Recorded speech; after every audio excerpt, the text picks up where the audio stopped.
Working hard for something we don't care about is called stress. Working hard for something we love is called passion. One of the mistakes that people make is they think purpose comes from their job. I've been a whatever for so many years, and when then I lose my job or I retire, I now don't have a sense of purpose because I so closely associated my self-worth with the job that I did. I knew what my job was. I had a sense of purpose. And one wonders if those things are conflated, right? Which is I had a sense of purpose for my job, but then when I didn't have the job, all of a sudden I woke up in the morning, didn't know what to do. The purpose is not your MOS. Your purpose is not you're a saw gunner. Your purpose is not the job that you wake up to do every day. Your purpose is something bigger. I have 5 little rules that you can follow as you find your spark and bring your spark to life. The first is to go after the things that you want. Let me tell you a story. So a friend of mine and I, we went for a run in Central Park. The Roadrunners organization, on the weekends, they host races. And it's very common at the end of the race, they'll have a sponsor who will give away something, apples or bagels or something. And on this particular day, when we got to the end of the run, there were some free bagels. And they had picnic tables set up, and on one side was a group of volunteers. On the table were boxes of bagels, and on the other side was a long line of runners waiting to get their free bagel. So I said to my friend, let's get a bagel. And he looked at me and said, the line's too long. And I said, free bagel.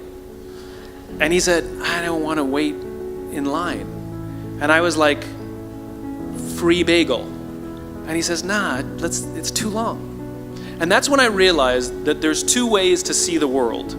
Some people see the thing that they want, and some people see the thing that prevents them from getting the thing that they want. I could only see the bagels. He could only see the line. Because the rule is, you can go after whatever you want. You just cannot deny anyone else to go after whatever they want. You don't have to do it the way everybody else has done it. You can do it your way. You can break the rules. You just can't get in the way of somebody else getting what they want. Rule number 2. In the 18th century, there was something that spread across Europe and eventually made its way to America called puerperal fever, also known as the Black Death of childbed. Basically what was happening is women were giving birth and they would die within 48 hours after giving birth. This Black Death of childbirth was the ravage of Europe, and it got worse and worse and worse over the course of over a century.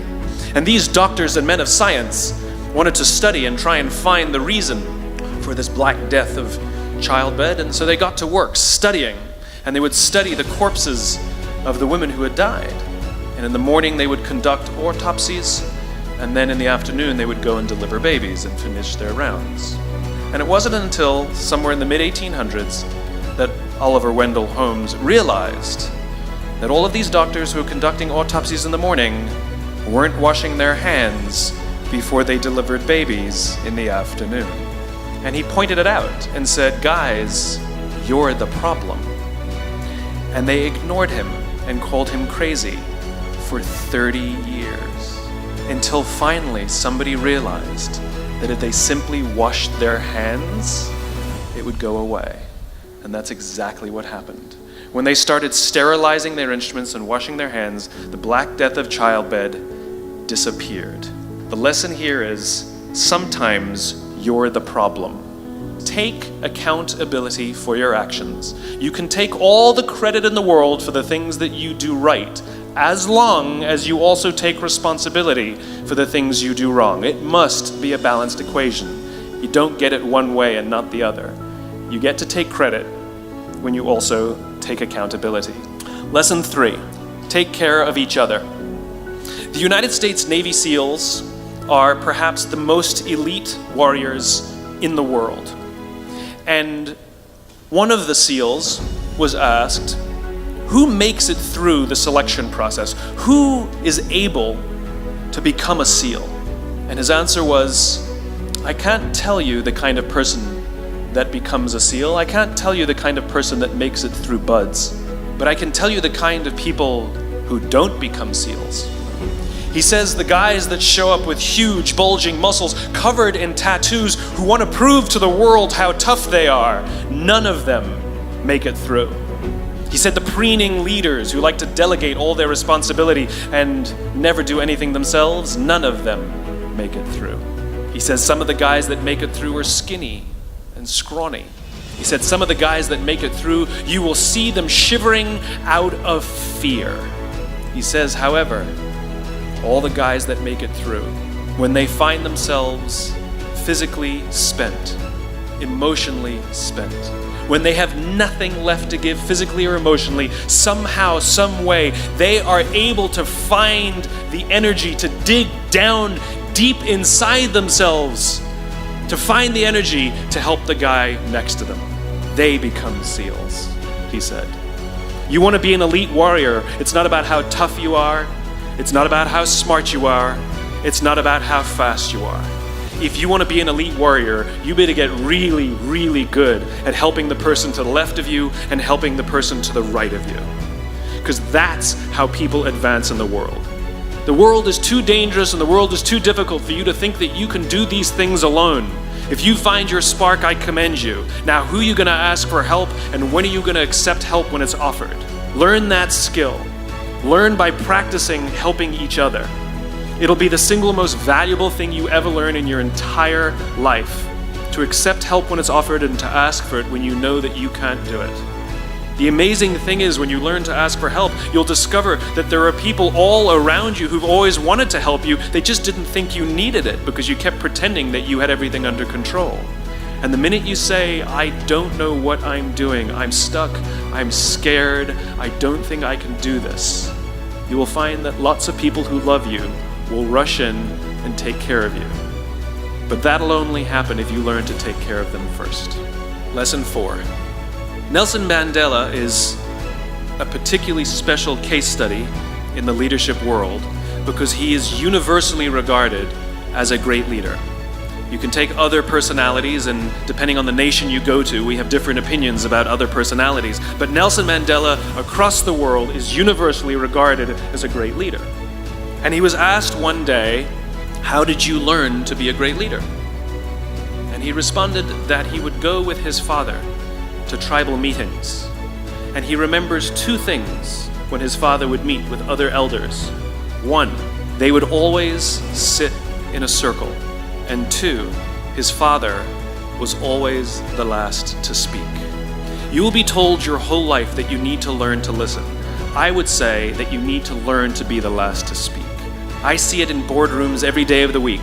Even people who consider themselves good leaders, who may actually be decent leaders, will walk into a room and say, here's the problem, here's what I think, but I'm interested in your opinion, let's go around the room. It's too late. The skill to hold your opinions to yourself until everyone has spoken does 2 things. 1, it gives everybody else the feeling that they have been heard. It gives everyone else the ability to feel that they have contributed. And 2, you get the benefit of hearing what everybody else has to think before you render your opinion. To keep your opinions to yourself. If you agree with somebody, don't nod yes. If you disagree with somebody, don't nod no. Simply sit there, take it all in, and the only thing you're allowed to do is ask questions so that you can understand what they mean and why they have the opinion that they have. You must understand from where they are speaking, why they have the opinion they have, not just what they are saying. Practice being the last to speak. One afternoon, I went to buy a cup of coffee, and there was a barista by the name of Noah who was serving me. Noah was fantastic. He was friendly and fun, and he was engaging with me, and I had so much fun buying a cup of coffee, I actually think I gave 100% tip, right? He was wonderful. So as is my nature, I asked Noah, do you like your job? And without skipping a beat, Noah says, I love my job. And so I followed up. I said, what is it that the Four Seasons is doing that would make you say to me, I love my job? And without skipping a beat, Noah said, throughout the day, managers will walk past me and ask me how I'm doing, if there's anything that I need to do my job better. He said, not just my manager, any manager. And then he said something magical. He says, I also work at Caesar's Palace. And at Caesar's Palace, the managers are trying to make sure we're doing everything right. They catch us when we do things wrong. He says, when I go to work there, I like to keep my head under the radar and just get through the day so I can get my paycheck. He says, here at the Four Seasons, I feel I can be myself. So we in leadership are always criticizing the people. We're always saying, we've got to get the right people on the bus. I've got to fill my team. I've got to get the right people. But the reality is, it's not the people. It's the leadership. If we create the right environment, we will get people like Noah at the Four Seasons. If we create the wrong environment, we will get people like Noah at Caesar's palace. There was a former Undersecretary of Defense who was invited to give a speech at a large conference, about 1,000 people. And he was standing on the stage with his cup of coffee and his styrofoam cup. And he took a sip of his coffee and he smiled and he looked down at the coffee. And then he went off script. And he said, last year I spoke at this exact same conference. Last year I was still the undersecretary. And when I spoke here last year, they flew me here business class. And when I arrived at the airport, there was somebody waiting for me to take me to my hotel. And they took me to my hotel and they had already checked me in and they just took me up to my room. And the next morning I came downstairs and there was someone waiting in the lobby to greet me, and they drove me to this here same venue and handed me a cup of coffee in a beautiful ceramic cup. He says, I'm no longer the undersecretary. I flew here coach. I took a taxi to my hotel and I checked myself in. When I came down the lobby this morning, I took another taxi to this venue.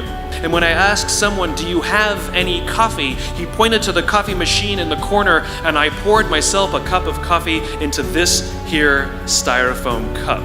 He says the lesson is, the ceramic cup was never meant for me. It was meant for the position I held. I deserve a styrofoam cup. Remember this. As you gain fame, as you gain fortune, as you gain position and seniority, people will treat you better. They will hold doors open for you. They will get you a cup of tea and coffee without you even asking. None of that stuff is meant for you. That stuff is meant for the position you hold. It is meant for the level that you have achieved of leader or success or whatever you want to call it. But you will always deserve a styrofoam cup. Remember that lesson of humility and gratitude. You can accept all the free stuff. You can accept all the perks. Absolutely, you can enjoy them. But just be grateful for them and know that they're not for you. And so I keep meeting these wonderful, fantastic, idealistic, hardworking, smart kids. They've just graduated school. They're in their entry-level job. And I sit down with them and I go, how's it going? They go, I think I'm gonna quit. I'm like, why? They're like, I'm not making an impact. I'm like, you've been here 8 months. You know? It's as if they're standing at the foot of a mountain and they have this abstract concept called impact that they want to have in the world, which is the summit. What they don't see is the mountain. I don't care if you go up the mountain quickly or slowly, but there's still a mountain. And so what this young generation needs to learn is patience. That some things that really, really matter, like love or job fulfillment, joy, love of life, self-confidence, a skill set, any of these things, all of these things take time. Sometimes you can expedite pieces of it, but the overall journey is arduous and long and difficult. All you need to do is have the will and the desire to want to understand what drives and inspires you.